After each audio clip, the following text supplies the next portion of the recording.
Yang menyelesaikan masalah kita bukan psikolog, tapi yang menyelesaikan masalah kita adalah kita doa kepada Allah, kemudian kita ikhtiar kepada psikolog.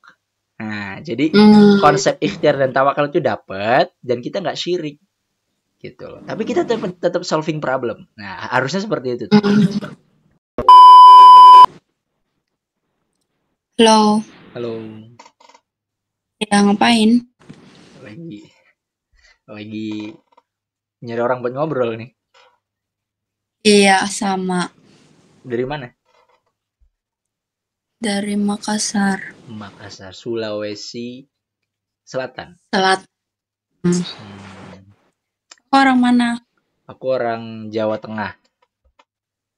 Jawa Tengah tuh Bandung. Bandung itu Jawa Barat dong. Oh, salah ya? Hmm. Siapa dong? Kamu tahu ada ini yang lagi viral patung biawak? Iya, tahu. Nah, Itu dari mana ya? tuh Yang Wonosobo. Wonosobo.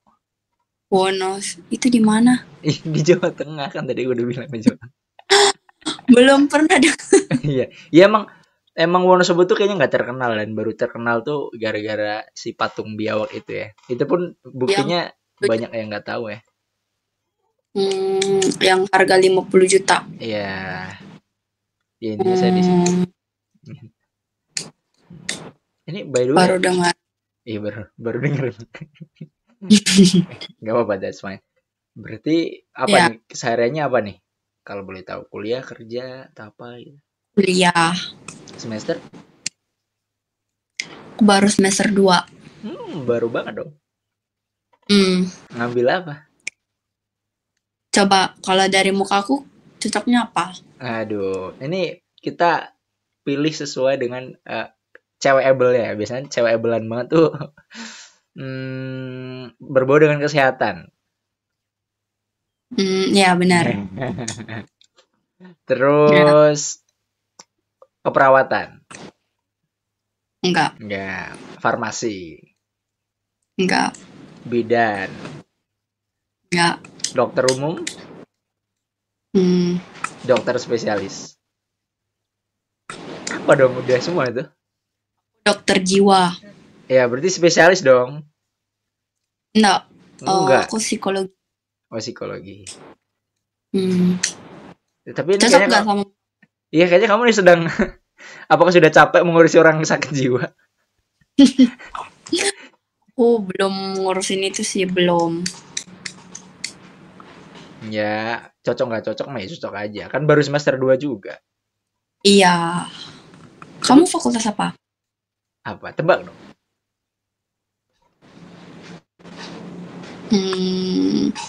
Ilpol? Bukan. Ilpol tuh ilmu politik ya? Iya. Bukan. Teknik? Bukan. Manajemen? Bukan. Akuntansi? Bukan.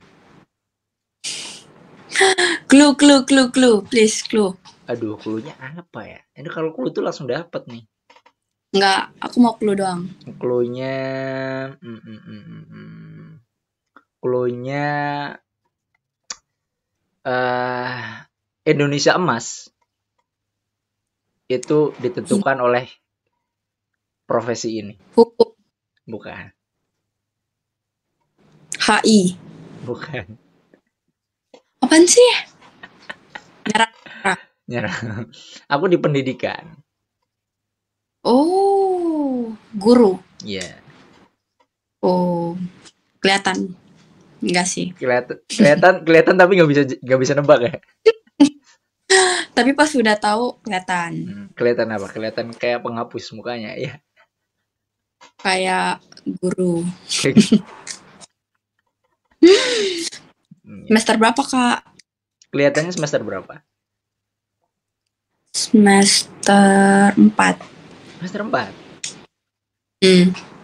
Salah ya? Aku udah lulus. Baru. 2024. Lulus. Oh, awal baru Februari. Dong. Oh. Jadi berarti kakak sekarang Udah jadi guru? Ya, dikit-dikit lah. Apa masih sekolah lagi? Jadi guru aja dulu. Sekolah lagi capek ah. Guru apa? Kelihatannya guru apa? Ih, capek banget. Disuruh nebak mulu ya. Guru SMP. Iya, guru SMP. Maksudnya ngajarnya apa gitu nggak sih? Oh ya, oke. SMP tuh belajar apa ya? Belajar. Bahasa Indonesia. Bukan. Olahraga. Bukan. Matematika. Bukan. Bahasa Inggris. Ngajar bahasa Inggris tapi ngajar intinya bukan bahasa Inggris. Maksudnya? Ya, bahasa Inggris tuh karena aku suka bahasa Inggris dan tidak ada guru bahasa Inggris, jadi aku ngajar bahasa Inggris. Tapi jurusanku di kuliah tuh bukan bahasa Inggris. Anak SMP belajar apa ya?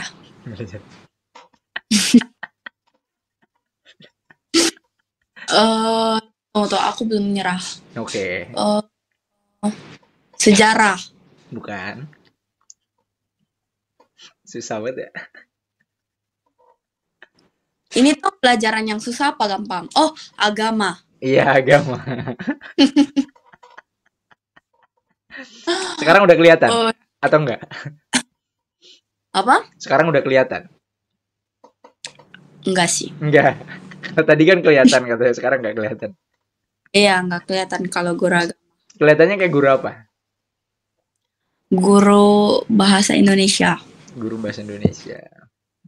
Ya. Agama Islam. Emang apa? Menurut kamu Islam nggak? Islam. Iya, udah ada sajadah juga ya di belakang. Nggak kelihatan. Oh iya. Ya, aku juga Islam. Aku pendidikan agama Islam. Oh. Muka aku Islamable nggak? So-so. Susah nebak cewek tuh ya. So-so lah. Aku Islam. Walaupun enggak juga tetap mantap ya. Iya, jadi aku udah lulus, aku udah jadi guru, dan aku ngajar agama sama bahasa Inggris. Gitu.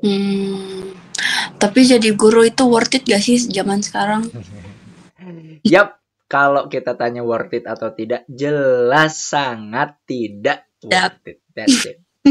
Gitu. Jadi kok pengen jadi guru?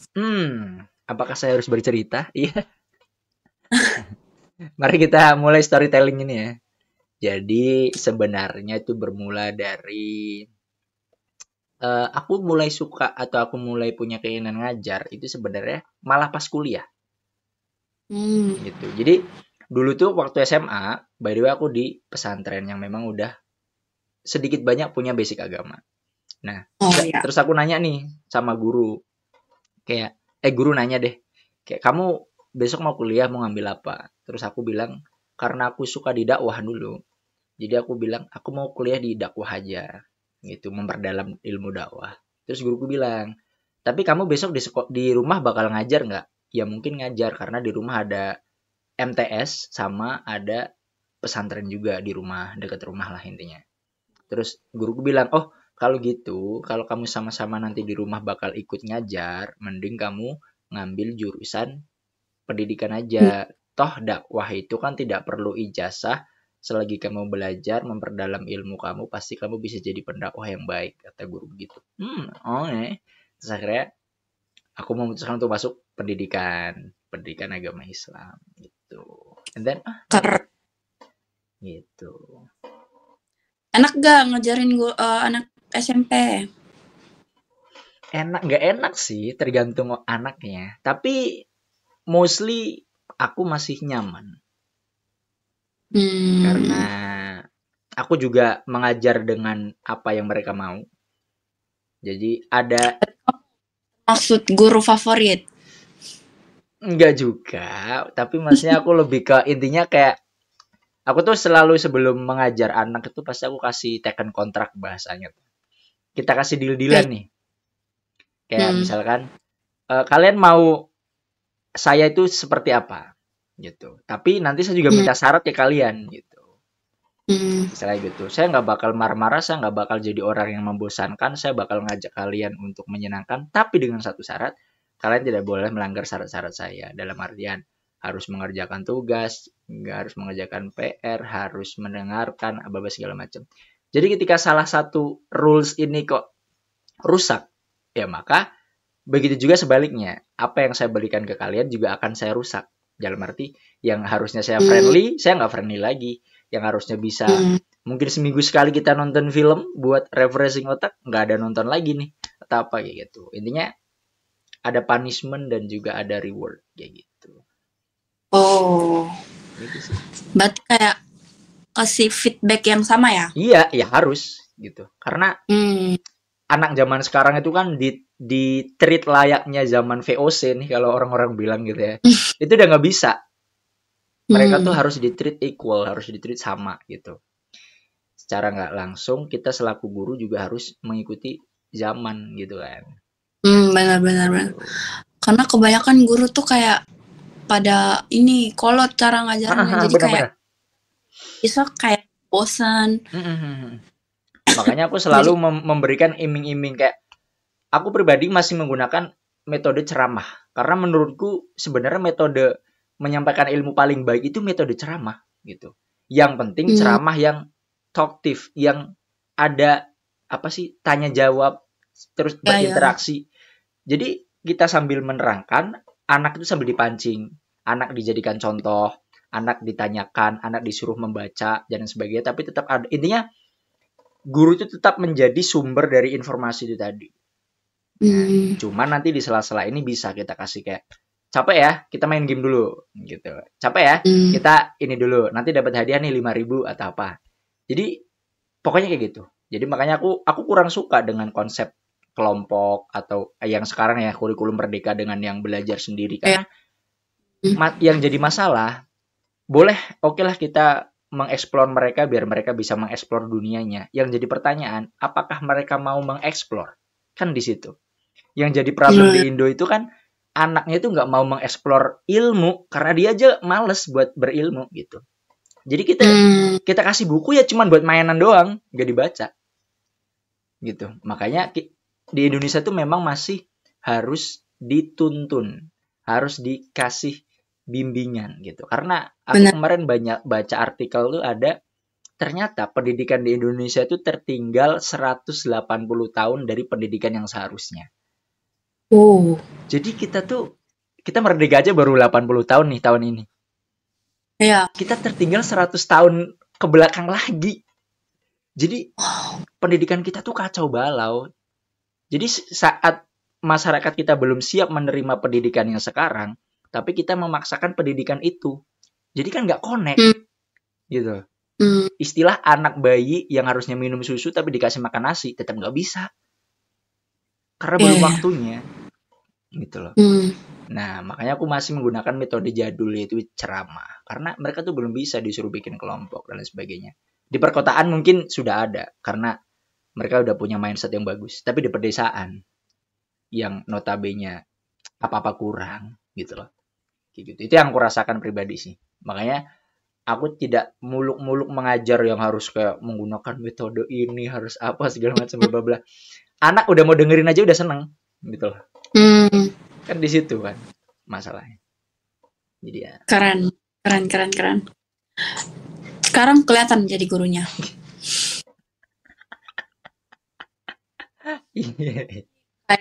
Masih samar-samar, sekarang udah kelihatan. Iya benar. Tapi emang kayaknya cocoknya jadi bahasa Indonesia ya. Tetap masih cocok bahasa Indonesia ya. Enggak. Agama. Tetap agama ya.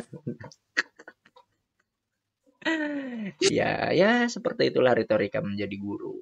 Kadang kayak banget ya cara aku nebak, kayak jelek, kayak nggak pas. Kenapa? Enggak, aku tuh personally malah suka. Aku tuh anakku sering main Ome ya. Dan aku suka ngajak mereka tebak-tebakan, dan jarang yang bisa strict langsung bener tuh jarang. Ya rata-rata kayak kamu. Kayak zaman sekarang tuh jarang banget orang jadi guru. Kayak apa sih, kayak bukan gak mau sih, cuman kayak mikir kayak worth it ya Iya nanti pas. Bener sekali. Kemarin ada yang nanya, Kak, kenapa kok mau jadi guru? Padahal masih muda, dia bilang gitu. Ya kayak gitu tuh kan ke personality masing-masing. Dan kalau kita bahas worth it atau nggak worth it, jelas nggak worth it. Itu dari segi gaji atau apapun itu. Tapi karena ada alasan lain di balik itu, karena aku memang menjadi guru bukan karena mencari uang. Kalau mencari uang mending kerja, mending merantau, mending ya yang emang tendensinya tuh uang gitu. Emang hasil akhirnya tuh uang. Tapi karena di Indonesia, makanya aku kurang sepakat dengan kata-kata guru adalah pahlawan tanpa tanda jasa. Itu menurutku kurang pas karena hal itu memberikan stigma kepada masyarakat. Guru itu harus ikhlas, harus yang tanpa tanda jasa. Jadi kalau ada guru yang minta bayar itu terkesan kayak kamu ngajar kok nggak ikhlas sih lah. Padahal kan guru itu sebuah profesi. Kita butuh uang loh. Kita menyempatkan waktu kita untuk mengajar anak-anak kalian, ya bayar dong. Gitu. Dikata kita udah kaya, gitu kan? Kan seperti itu. Makanya pahlawan tanpa tanda jasa itu di sisi lain benar adanya, tapi akhirnya menimbulkan stigma kalau ternyata guru itu memang harus ikhlas, nggak usah dibayar nggak apa-apa gitu. Itu kan kesalahan berpikir gitu. Jadi mungkin sekarang karena aku masih muda, aku mencoba untuk menikmati masa muda ini gitu ya. Jadi ya jadi Cuma guru dulu. Jadi guru buat selama-lamanya nggak? Nggak tahu sih ya, aku tidak punya pandangan ke situ, tapi untuk mengajar selama-lamanya kemungkinan ada, karena aku suka sharing ilmu, sebenarnya sesimpel itu. Jadi kan mengajar itu tidak harus di sekolah ya, gitu. Ya mungkin karena aku tadi suka di bidang dakwah, jadi mungkin yang melatar belakangi itu tuh di dakwah itu tadi ya, karena aku suka sharing ilmu aja gitu. Makanya ketika beberapa guru ada yang mau sertifikasi dan apa-apa, aku merasa nggak tertarik sama sekali. Karena emang ribet, duitnya dikit ya. Tapi kalau jadi PNS, bagus. Itu bagus. Cuman tapi tetap ribet, lebih berat daripada pekerjaan yang lain. Iya. Kenapa nggak jadi dosen aja nanti? Kayaknya dosen juga tetap nggak menarik hidupnya. Kayak kenapa? Iya, sekarang aja ngelihat dosen yang banyak yang demo sekarang, terus banyak tunggakan gaji dan bla-bla segala macam. Padahal syarat menjadi dosen itu tinggi loh. Harus S2 dulu, harus punya apa, harus apa segala macam. And then ya walaupun tetap gajinya pasti lebih tinggi lah daripada orang pada umumnya, tapi menurut aku it still doesn't work. Itu tetap nggak worth it karena menurut aku guru itu kalau aku berani bilang tuh setara dengan presiden gitu. Kenapa aku berani bilang gitu? Karena ya tadi guru itu mendidik bangsa, masyarakat untuk menjadi masyarakat yang menghuni negara secara benar, dan presiden itu membuat negara ini menjadi tempat yang layak untuk ditinggali. Jadi guru itu berperan penting loh. Guru gitu. Banget. Dan what the hell, guru cuma digaji pakai daun singkong dong, tuh kayak capek banget.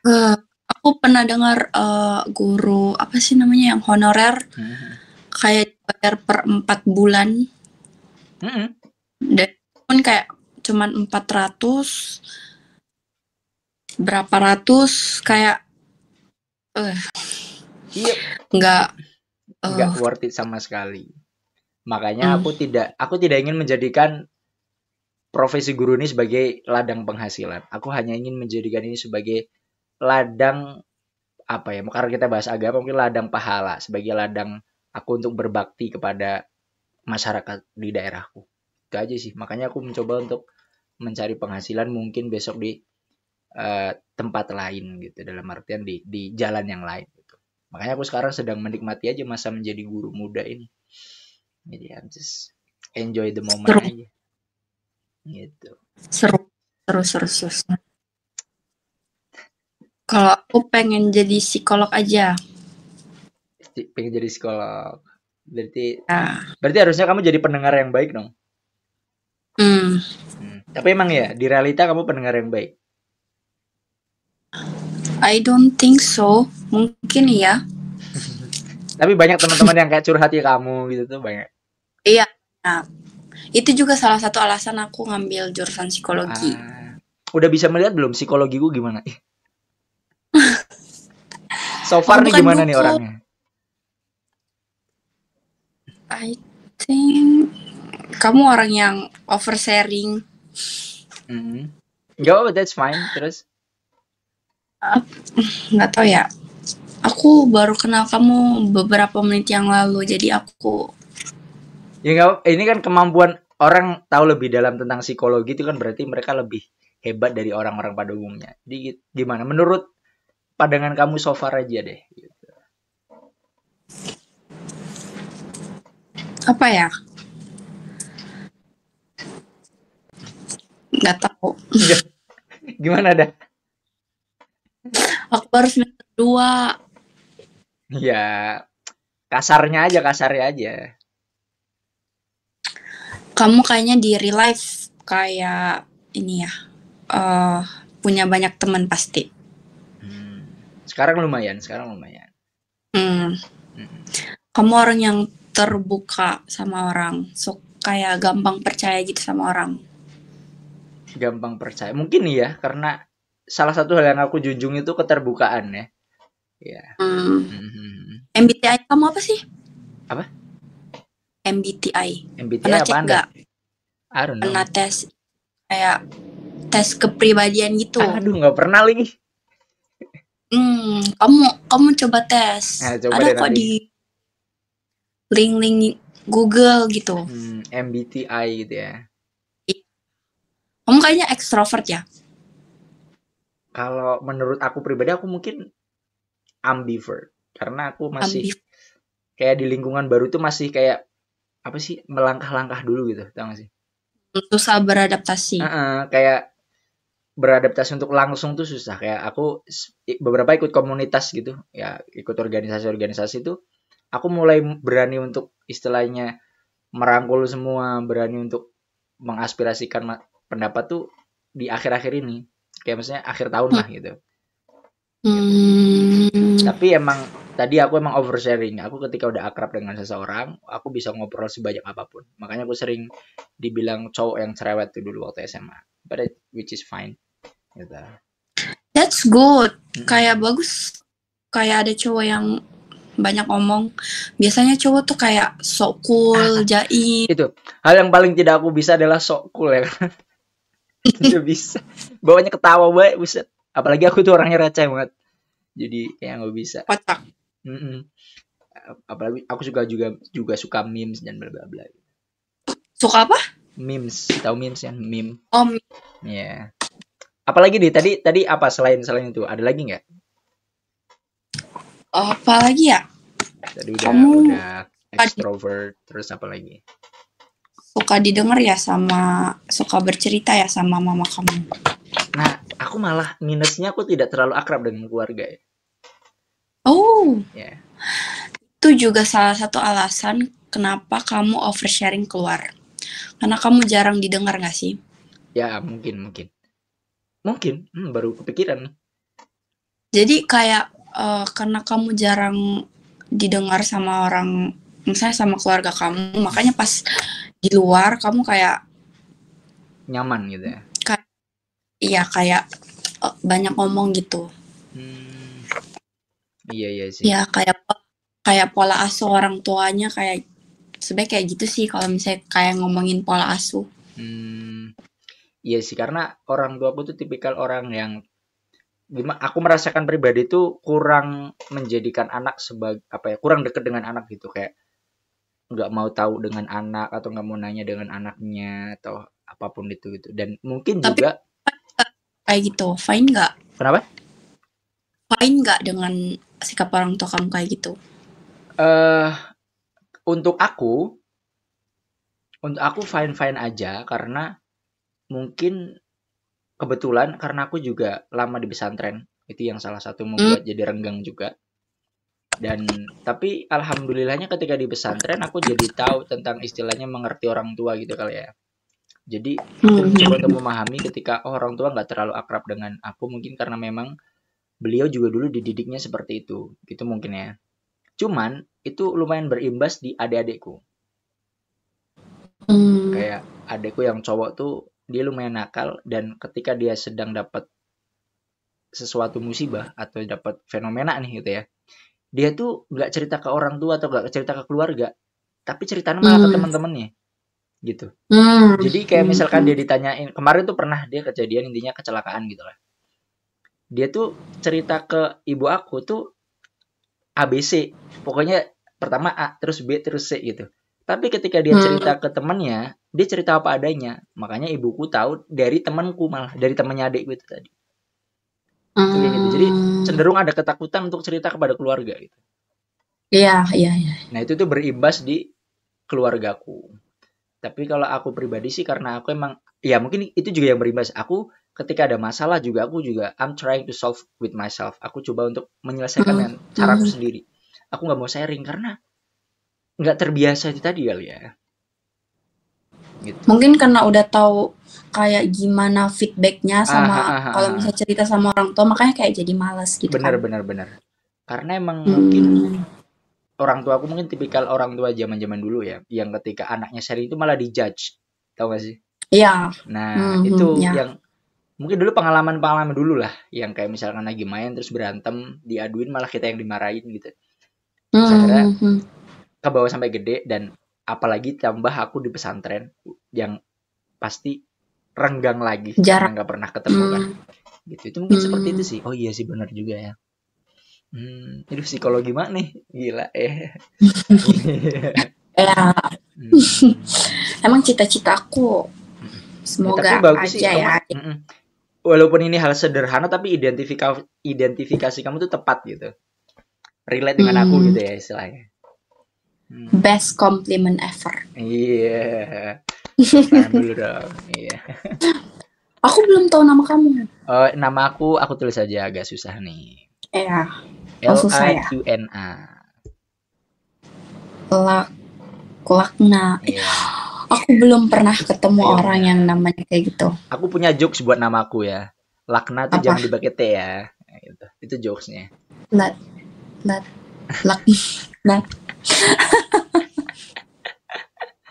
Itu jokes yang selalu belum pernah ketemu orang yang nama kayak gini. Kayaknya emang I think it was the one and only deh. Kayaknya satu-satunya di dunia deh. Ada artinya nggak dalam? Sebenarnya ada nama panjangnya tuh. Nah, tapi kalau Lakna tuh kayaknya meaningless, nggak ada artinya. Oh. Tapi kalau nama panjang. Nama aku Kiki. Pasaran banget ya. Iya, I mean just fine, karena nama pasaran tuh kadang karena selain mudah dimengerti, itu biasanya nama yang bagus. Ya kan? Contoh, nama yang pasaran Rizky, itu kan pasaran, mudah dipahami dan maknanya bagus. Ya kan? Nama yang paling pasaran tuh apa? Nama paling pasaran itu kan Muhammad, tapi itu nama yang paling bagus loh. Iya, Muhammad. Itu kan paling pasaran sedunia tuh. The most pasaran ever name ya. Nama yang paling pasaran di dunia itu Muhammad ya. Tapi still bagus. Ya berarti kalau Kiki itu apa? Ada artinya nggak? Atau sama aja meaningless? Apa ya? Nggak ada kali ya. Iya, karena kadang itu nama panjang aku tuh Reski Ramadhani. Nah, pengulangan ya. Jadinya kayak pasaran. Iya nggak? Jujur aku kayak males sama nama lengkap aku, soalnya kayak ya nggak apa-apa, nama kan pasaran adalah doa. Rizky Ramadhani itu kan udah lumayan di-upgrade. Nggak kebayang loh kita nama-nama orang-orang tua kita dulu gitu.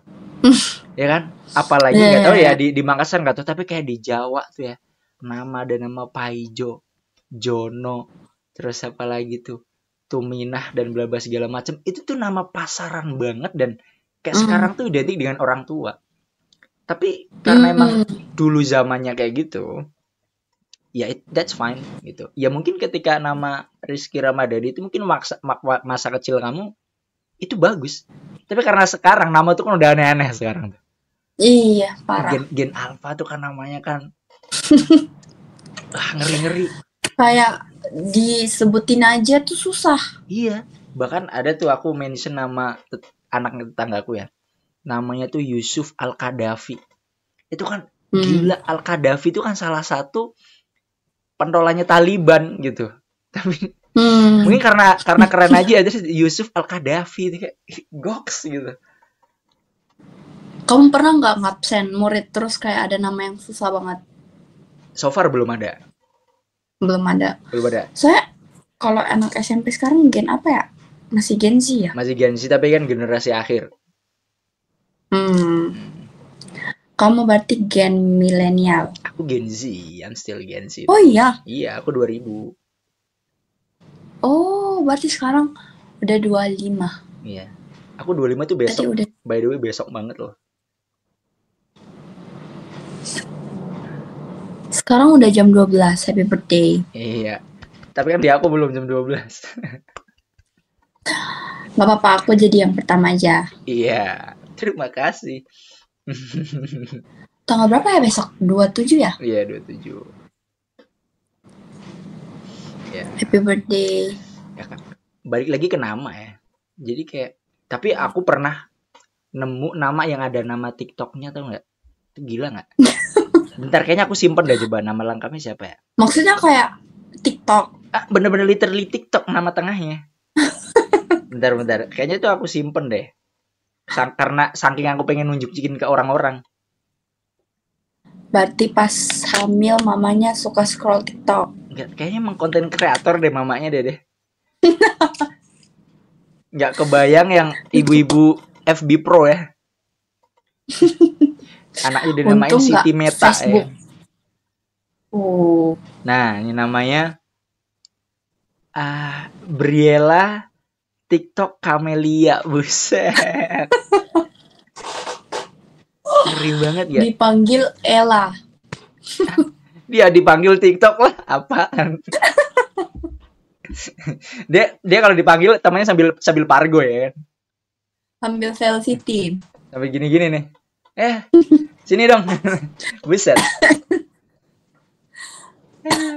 Ada aja. Kreatif sih, kreatif. Over kreatif nggak sih? Terlalu kreatif nggak sih? Malu nggak sih anaknya nanti pas gede? Iya lagi. Untung nggak Facebook. Iya. Briella Facebook. Nggak kebayang kalau ke aplikasi-aplikasi yang lain gitu ya. Apa kira-kira? Ya, terus tiba-tiba misalkan namanya apa, misalkan Ahmad VPN gitu kan. Ahmad VPN nih. Astagfirullah. Kan sekarang nama-nama, apalagi ada aplikasi tung sahur tuh misalkan ya. Emang ada aplikasinya? Yap, ada nggak sih? Harusnya ada nggak? Ada dong harusnya. Emang iya? Coba ya. Aku kira tung sahur itu kayak itu kan meme kan. Tapi kan udah ada gamenya kalau nggak salah. Coba kita lihat tung sahur ya.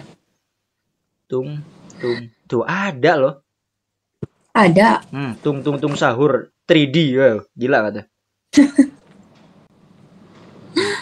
Yang download 1 juta. Gila tuh.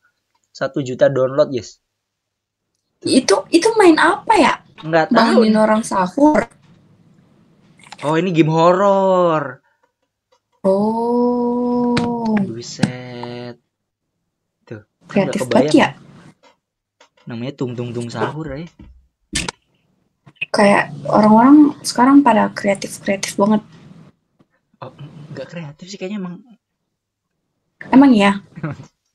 Menurut kamu pandangan sebagai guru tuh gimana? Apa? Kreatif gak orang zaman sekarang? Menurut aku yang gimana dulu nih? Karena di daerah kamu dulu. Di daerah aku tuh sebenarnya banyak orang kreatif. Cuman mereka tidak bisa memanage kreativitas itu. Males ya? Ya, karena mereka hanya dijadikan sebagai bahan FOMO. Bahan viral semata. Kayak misalkan dulu tuh di sini orang suka banget sama bonsai. Wah, karena di sini masih ada hutannya, masih ada kebun-kebunnya. Oh, segala macam apa tuh yang jadi bonsai dapat bawa ke rumah. dibikinin bonsai. Bonsai apa segala macam. Semua rumah kayaknya ada bonsainya semua tuh. Tapi bonsai itu tanaman ya? Iya, bonsai itu kan tanaman tapi kerdil gitu kan. Dibikin kecil gitu kan. Nah, tapi nggak coba untuk diinvestasikan atau dijual atau dibikin sebaik mungkin tuh nggak. Habis itu setahun hilang. Terus ada lagi tren baru, namanya ikan cana. Kamu tahu ikan cana nggak? Enggak. Pokoknya ikan hias gitu, tapi dulu viral banget. Kayak ikan cupang. Tapi dia bisa jadi gede gitu. Nah, intinya dulu viral banget, bahkan sampai ada yang harganya 1 ekor tuh 400.000, 500.000 gitu-gitu. Sampai semua orang punya akuarium, bahkan punya 3, punya 4 yang isinya cana semua. Tapi karena mereka nggak memanage, cuma sekedar FOMO doang. Akhirnya sekarang pas tak tanya, ini cananya sekarang harga berapa? Udah nggak laku. Padahal dulunya belinya 400.000, 500.000. Itu kayak gitu. Padahal mereka tuh jago untuk membuat ternak hewan, jago buat membuat apa tuh orang-orang sini di daerahku sini tuh mereka kreatif. Ya karena orang pedesaan. Tapi itu salah satu contohnya tuh kayak yang patung biawak. Biawak ya? Iya, patung biawak. Iya. Itu siapa sih yang bikin? Pemerintah? Bukan, dia itu murni uang kas desa. Makanya spendnya cuma 50 juta doang. Kalau pemerintah juta. Kan paling nggak 1 M lah. 1 M jadinya kayak apa? Baru kerangkanya doang. 1 M tuh jadi gajah-gajahan tuh di mana tuh? Ada tuh. Tapi apa sih namanya Wonosobo. Apa?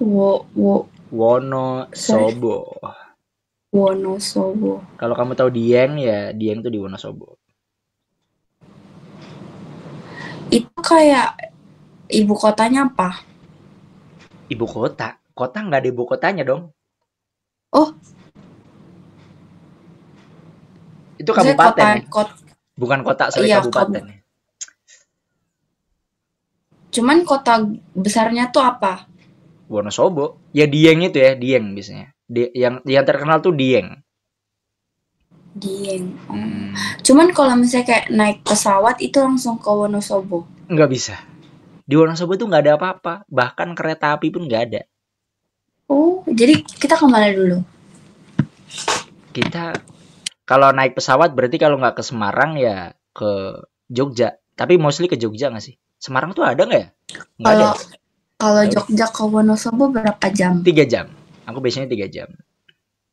Oh, naik apa? Naik mobil? Naik motor. Aku biasanya naik motor.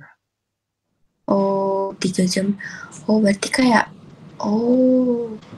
agak pedalaman kayak gitu. Iya.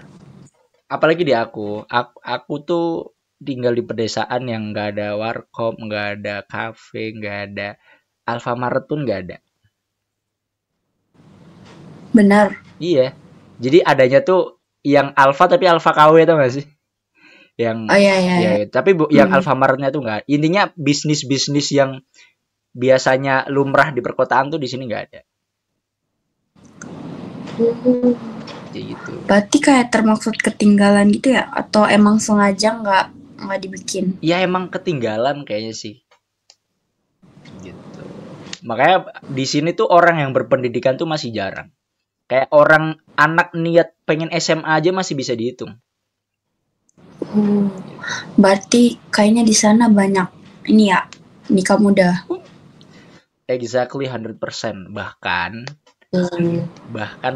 ya, aku tuh sekarang udah ngajar anaknya temanku yang 1 SD, ngajar ngaji tapi. Jadi anaknya temanku umur berapa? SD itu berarti udah TK kali atau enggak? Ya udah 6 atau 7 tahunan lah. Kayak kok orang-orang kepikiran ya nikah terus kayak masih karena gini. Kalau menurut aku yang mengapa jadi fenomena nikah muda di pedesaan terutama di daerahku itu karena mereka sudah dijamin akan penghasilan. Gitu.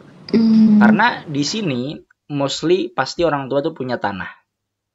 Kemudian kalau misalkan anaknya nikah tuh pasti biasanya dikasih tanah. Jadi kan dari mertua dapat, dari orang tua dapat nih. Katakanlah dapat 2 tanah. Itu kan bisa diolah. Gitu kan. Terus pekerjaan di sini juga masih banyak. Jasa-jasa mulai dari kayak di sini tuh kebanyakan pohon salak. Ada jasa yang ngerawat pohon salaknya, ada jasa jadi tukang panen, ada jasa jadi pengepulnya, ada jasa buat nganterin ke Jogja, biasanya itu nganterin intinya ke konsumen-konsumen gitu-gitu ya. Itu banyak di sini pekerjaan. Enggak masalah sih nikah muda, cuman harus emang siap secara mental. Benar. Cuman kalau misalnya emang belum siap, masalah sih. Makanya aku pribadi salah satu yang sebenarnya aku tidak mempersalahkan nikah muda itu tadi ya, benar kata kamu. Tapi kesiapan itu kan bukan hanya segi dari mental dan juga penghasilan doang kalau menurut aku, tapi pola pikir.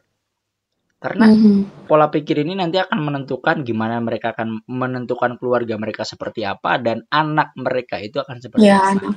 Karena sebenarnya kan salah satu inti dari pernikahan adalah menambah keturunan atau melanggengkan keturunan manusia. Yang mana berarti kita harus melahirkan anak yang terdidik. Nah, ketika orang tua saja tidak punya pola pikir untuk anaknya sekolah, untuk anaknya jadi orang besar, ya akhirnya penduduknya akan gini-gini aja. Gitu. Makanya aku di rumah, salah satu hal yang paling aku prihatinkan. Nah, ini sebenarnya salah satu kenapa aku pengen ngajar, itu karena aku prihatin sama rumah. Aku tuh ngerasa kasihan di rumah karena orang di daerahku tuh lebih penting kerja daripada sekolah. Karena mindset mereka masih sekolah sama dengan dapat kerja. Padahal kan sebenarnya sekolah sama dengan berpikir, sekolah sama dengan dapat ilmu. Kerja adalah bonus, kan gitu ya. Gitu. Berarti emang kayak di desa kamu perlu kayak edukasi lebih ya. Bener. Tentang pendidikan. Ya kayak yang lulusan sarjana aja bisa dihitung jari. Kayaknya lulusan sarjana pun baru berapa ya? Kayaknya baru akhir-akhir ini doang deh. 4, 5 mungkin. Tapi kamu kuliahnya di mana, di Jogja apa? Aku di Jogja. Situ? Oh, di Jogja. Tapi di Wonosobo ada universitas gak? Ada, tapi di Wonosobo tuh ada universitas legend namanya Unsik. Universitas apa tuh? Sains Al-Quran apa gimana ya, lupa deh. Tapi emang kayak desa kamu yang kayak lumayan agamis ya? Iya, desaku emang religius banget. Ya, itu ya salah satu ngebuat kenapa aku di pesantren, karena alhamdulillah juga keluarga religius, terutama bapak. Bapak tuh lumayan ya religius banget lah gitu ya orangnya. Jadi aku juga disuruh untuk mewarisi hal itu gitu. Dan tapi kamu enjoy gak sih? Aku enjoy merasakan apa ya, dengan religiusitas, karena ketika ya kadang kalau menurut aku konsep seharusnya manusia itu harus nyaman dengan agama. Ketika orang tidak nyaman dengan agama, sesimpel mereka belum menyentuh agama atau mereka belum mengenal agama itu. Makanya kita dituntut untuk selalu belajar. Bukannya aku merasa ilmuku banyak, kemudian aku merasa sudah nyaman di agama, tapi enggak. Karena semakin kita tahu tentang agama dan semakin kita ingin tahu tentang agama, itu sebenarnya agama itu sepenting itu dalam kehidupan. Akhirnya ketika kita sudah merasa bahwa agama itu penting untuk diri kita nggak akan lepas dari agama, gitu lah. Gitu kan. Makanya aku bersyukur gitu. Aku pengen ini deh, aku pengen kerasukan biar rajin ibadah. Iya. Cara termudah adalah ikuti circle yang sering ibadah, kan gitu ya. Ikuti atau dekati orang-orang yang memang konteksnya dalam apa yang kamu inginkan tadi. Kan kalau di analoginya kan kita kumpul sama orang yang suka jualan minyak wangi, pasti kita akan bau minyak wangi. Tapi kalau kita kumpul sama orang yang suka jualan ikan asin, ya kita bau ikan asin. Gitu ya. Itu kan tinggal refleksi sama diri kita aja gitu.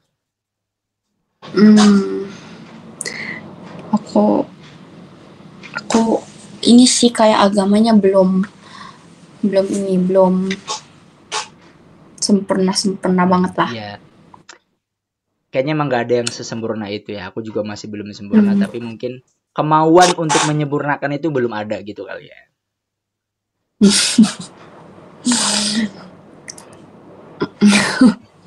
Iya kali.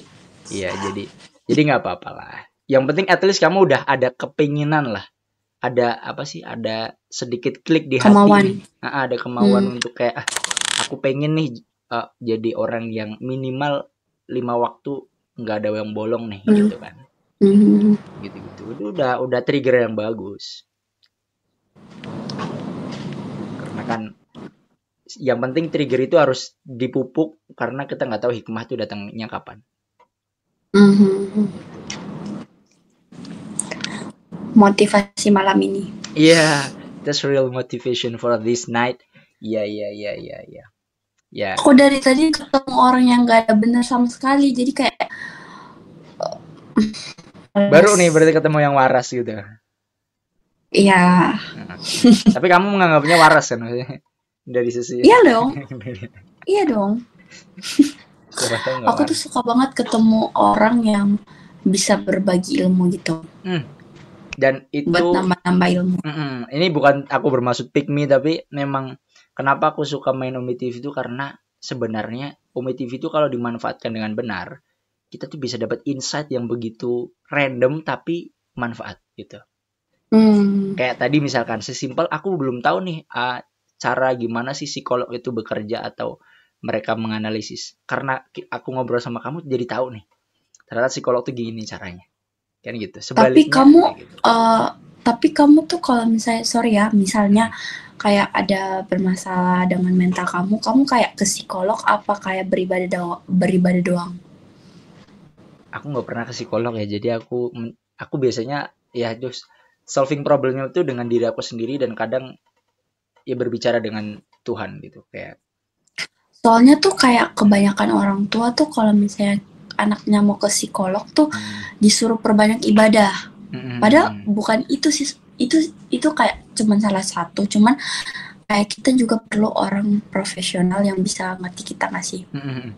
Sebenarnya kan pada intinya gini, emang Allah sendiri yang bilang ketika kita istilahnya ingin apa-apa itu kan tidak boleh diceritakan ke orang lain, ceritakan kepada Allah langsung gitu. Itu benar sekali dan memang itu harus. Cuman sisi manusia kita itu adalah ingin didengar dan ingin divalidasi. Itu sisi manusia banget tuh. Nah, yang tidak bisa kita dapatkan dari Allah itu adalah rasa didengar dan rasa validasi. Karena hanya orang-orang tertentu biasanya yang bisa merasakan rasa didengar, gitu kan. Sedangkan manusia itu kan levelnya nih, grade-nya beda-beda nih. Ada orang yang kayak kalau cukup dengan ibadah selesai masalahnya. Tapi ada orang yang ibadah udah sekian kali banyaknya tapi dia belum bisa merasakan ketenangan dalam dirinya gitu. Nah, jadi apakah boleh cerita? Boleh cerita ke manusia tapi itu hanya dijadikan alternatif. Tapi istilahnya apa? Cara utamanya itu tetap kita harus adukan kepada Tuhan. Kita harus adukan kepada Allah. Nah, ikhtiar kita, bahasanya ikhtiarnya gitulah. Ikhtiar kita, usaha kita adalah dengan ke psikolog.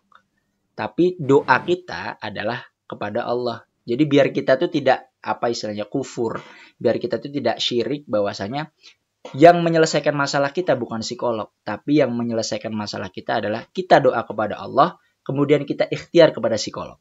Nah, jadi konsep ikhtiar dan tawakal itu dapat dan kita nggak syirik. Gitu loh. Tapi kita tetap solving problem. Nah, harusnya seperti itu. Gitu. Make sense. Aku tuh kayak nggak kepikiran sih sampai segitunya kamu bahas itu. Jadi kayak aku baru kepikiran sekarang. Ya, tapi make sense ya. Iya, make sense. Gitu. Wah, kayaknya aku jadi psikolog bagus nih. Iya. Bagus. Kayak cocok tau, kayak kamu suka dengerin orang terus kasih saran, cocok. Yeah. Guru dan psikolog tuh kayak sama nggak sih? Yeah. Saya kayak Sama. Lumayan lah. Ya karena guru kan harus bisa jadi apa aja. Ya harus bisa jadi Superman. Emang iya? Kenapa? Emang iya? Ya, iya kan karena guru di Indonesia terutama itu kan outputnya 2, pintar dan perilaku. Nah, pintar dan perilaku itu kan cabangnya banyak banget. Gimana cara kita ngebuat anak itu bisa menjadi pintar dan menjadi berakhlak. Nah, itu kan kita harus bisa menjelma menjadi macam-macam orang. Jadi kita nih satu guru dengan murid 30, kita harus menjadi versi 30 orang tua. Si anak A harus tipikalnya tuh nggak boleh dimarah-marahin, jadi kita harus tenang. Si anak B harus dimarahin nih, biar nurut, berarti harus jadi tipikal yang marah-marah. Si anak C harus tipikal yang dikasih reward, harus dikasih hadiah, baru nurut, dikasihlah hadiah. Jadi guru tuh benar-benar layaknya Ultraman, memang dikit-dikit berubah gitu kan. Gitu. Jadi kamu harus kenal anaknya dulu, terus kamu baru bisa apa ya? Kayak kamu harus ngenalin satu-satu murid dulu biar kayak klop gitu sama muridnya. Ya itu juga harus ya, tapi biasanya aku melempar dulu, aku ngasih umpan dulu. Jadi istilahnya aku mengajar dengan styleku dulu, dengan gayaku dulu, aku lempar, terus respon mereka gimana? Gitu. Kalau respon mereka positif, oh berarti cocok nih, anak-anak ini memang cocok nih dibikin kayak gini. Tapi ketika anak ini nggak cocok ya kita sesuaikan. Nah, itu kan sambil mengobservasi observasi tuh istilah katanya. Iya, observasi ya. Gitu sih. Aku banyak dapat ilmu malam ini. Iya, sama aku juga dapat banyak ilmu dari calon psikolog ini. Iya. Amin. Aku pengen banget jadi psikolog. Iya. Intinya semoga jangan lancar. Ya, psikolog pun pasti harus pergi ke psikolog juga ya. Benar. Iya. Aku tuh baru tahu ya pas masuk psikologi tuh kayak ternyata banyak orang masuk psikologi buat nyembuhin dirinya sendiri. Ya, mungkin mereka biar tahu cara mengobati dirinya tanpa melibatkan orang lain gitu kali ya. Iya, karena kata dosen aku tuh kayak kalau masuk psikologi kita harus nyembuhin diri kita dulu baru nyembuhin orang lain. Iya benar. Terus kayak pas masuk psikologi tuh kayak aku baru tahu kalau misalnya kayak masalah orang tuh kayak beragam-ragam ya, kayak paling contoh paling banyak tuh kayak sama keluarga. Yang kayak berpengaruh banget dalam hidup orang. Iya benar.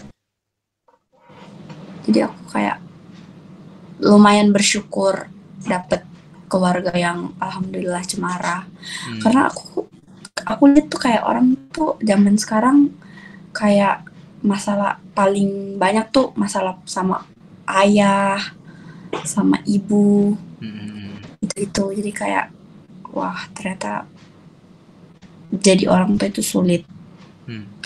Makanya juga aku masuk psikologi karena aku pengen punya keluarga yang sehat. Aku bisa ngerti anak aku nanti. Ya, tujuannya mulia lah ya. Ya, bagus lah menjadi psikolog. Wah, keren. Okay. Kayaknya kamu udah ngantuk ya? Kayaknya udah jam. Iya. Hampir jam 1 juga. Nice to meet you. Iya, nice to meet you banget. Iya. Thank you for sharing malam ini. Terima kasih kembali untuk sharing-sharing. Iya. Happy birthday. Terima kasih. Dan selamat malam. Okay, bye. Bye.